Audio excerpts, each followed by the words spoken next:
Mike Emmanuel was on Capitol Hill with some Democratic reaction to the breaking news that Robert Mueller, former FBI director, will be the special counsel overseeing this investigation. Good evening, Mike. Brett, good evening. So far, we've got some early bipartisan support for the Mueller being named to this post.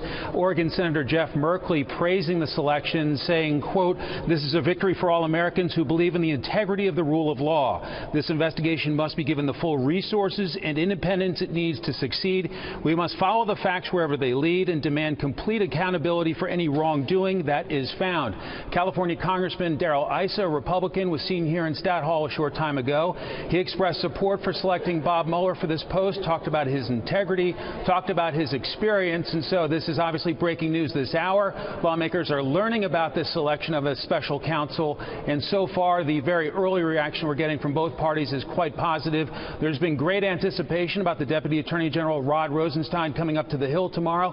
We were expecting Democrats would be saying we need a special counsel to investigate. Now they have one in Bob Mueller, a well-known name with a lot of integrity and someone who has stayed out of politics since leaving the head of the FBI. Brett? Mike, quickly on the agenda for Republicans, you know, all of this turmoil, all of these scandals and breaking stories that the White House has been dealing with obviously deals with also the ability to get things across the finish line. What is the sense up there on the timing of big ticket items like tax reform, for example?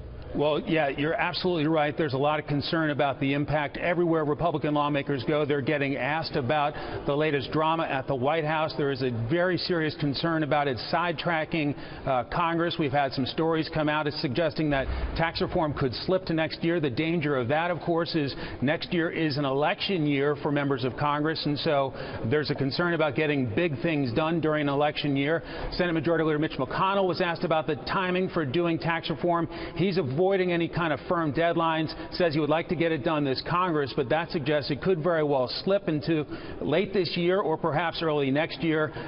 So there is concern about this having an impact when you're trying to do tax reform, health care reform, basically shoring up the military, doing a whole lot of other things. And then this summer, of course, they have to raise the debt ceiling, a mandatory item, and so that could very well bump back some of the other priorities on the agenda, Brett. Yeah, we're told the White House is going to put the budget over on Tuesday.